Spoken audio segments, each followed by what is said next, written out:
Что поможет Якутии выйти на туристический рынок? Какие инструменты надо применить для привлечения туристов?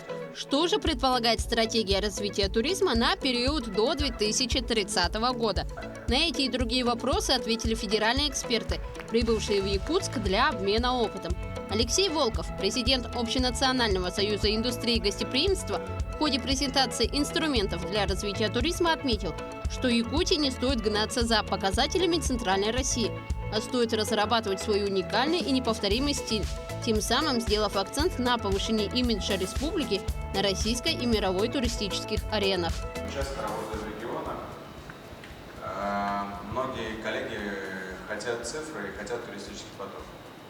Такие регионы, как Камчатка, Якутия, Красноярский край, регионы не для масс-маркета, а, наверное, для ценностного предложения, где пусть будет миллион, пусть будет 500 тысяч, но чек, который они здесь составят, впечатление, которое они здесь получат, и объем той информации, которая вынесут вовне, он для нас наиболее ценный. Специалисты обозначили основные мероприятия, которые будут направлены на подготовку кадров, создание маршрутных кластеров, развитие тех видов туризма, которые необходимы Якутии.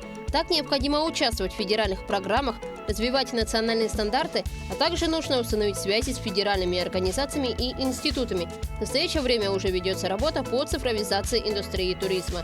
Есть уже первые шаги, что мы должны сделать. И есть четкие показатели, как мы должны достичь цели. Да? То есть там 750 тысяч туристов, вклад в ВРП, сколько рабочих мест и сколько денег эти туристы должны оставить в республике. То есть это создается не просто какое-то направление социальное, это именно экономическое направление, это отрасль экономики.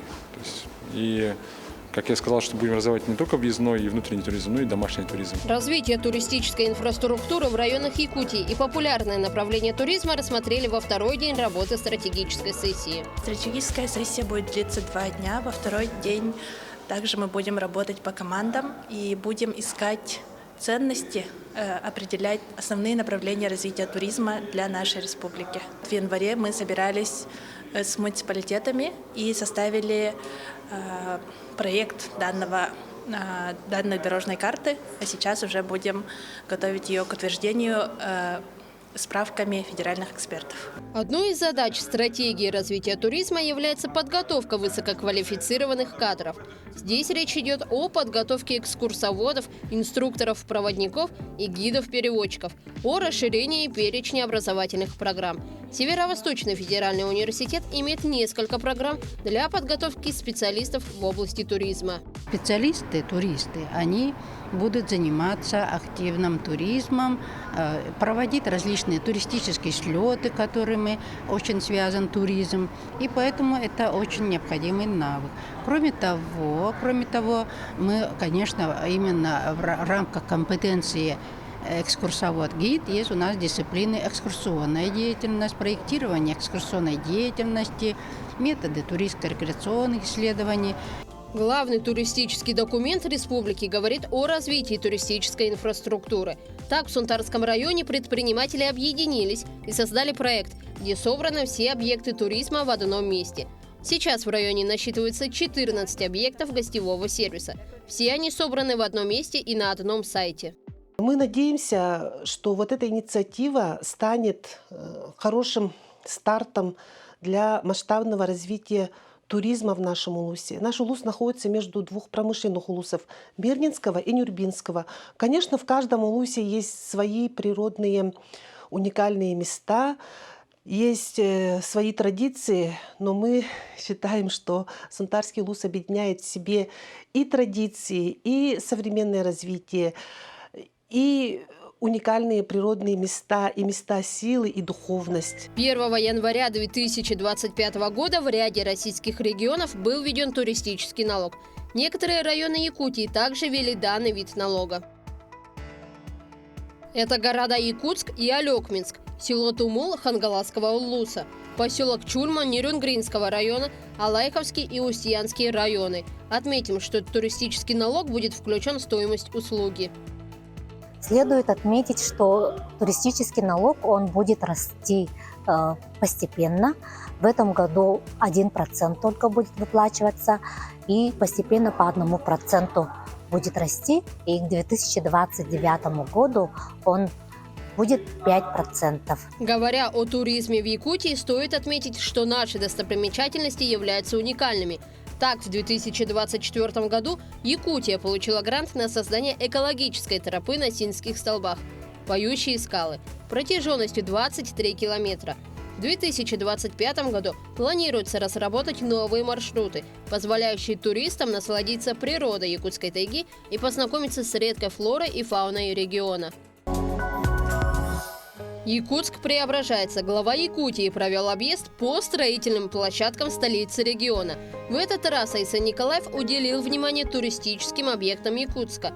Первым делом глава Якутии в ходе объезда осмотрел расчищенную и исследованную строительную площадку гостиницы по улице Чернышевского.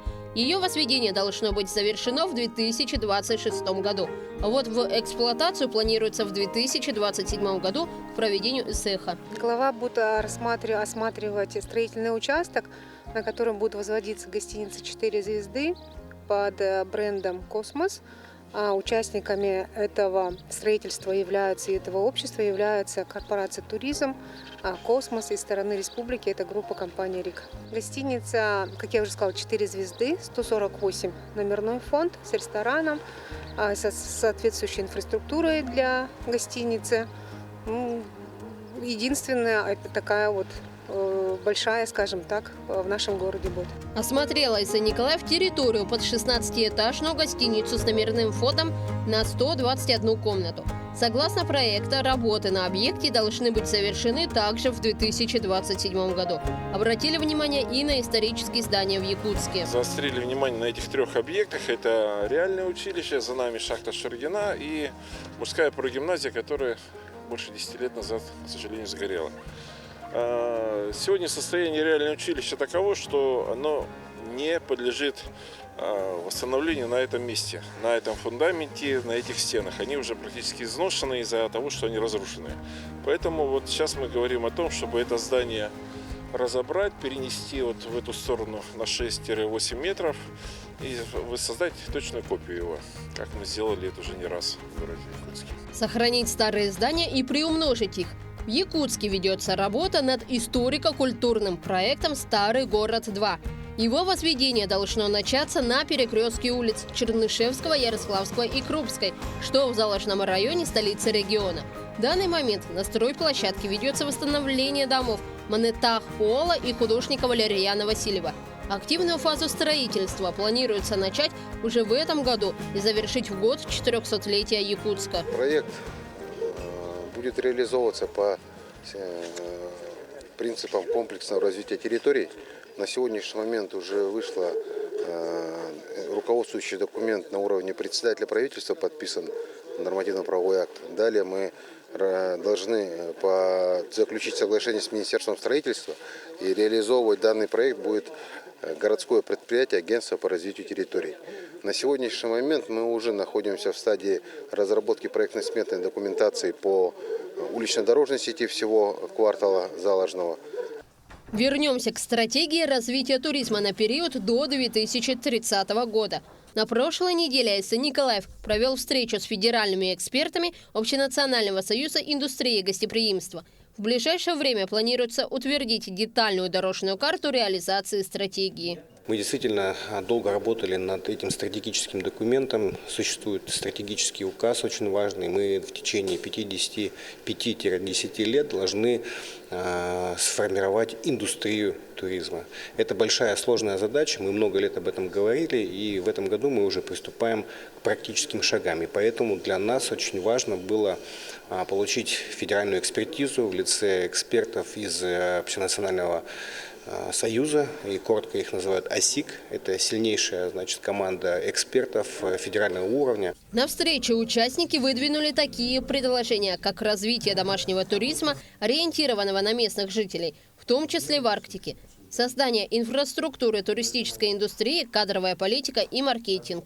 Важным элементом является то, что сам бизнес сегодня, который есть, организации, которые образовательные сегодня работают в регионе, все готовы развивать туризм, все понимают, что это нужно, что это важно, что это значимо. Ну а мы со своей стороны предложили несколько инструментов, как туризм развивать сегодня в регионе быстрее, предложили такие быстрые победы, которые можно реализовать. Безусловно, должен быть какой-то не только план мероприятий, но и финансирование со стороны инвесторов. Здесь мы надеемся на то, что бизнес не только города Якутска, но и всех, даже самых удаленных территорий, включится в развитие туристической инфраструктуры, ведь она так нужна при увеличивающихся туристических потоках. Развитие туризма является одной из задач, которую ставит перед собой республика. По поручению главы региона до 2030 года туристический поток в регион должен быть увеличен в 3 раза и составлять 700 тысяч человек в год.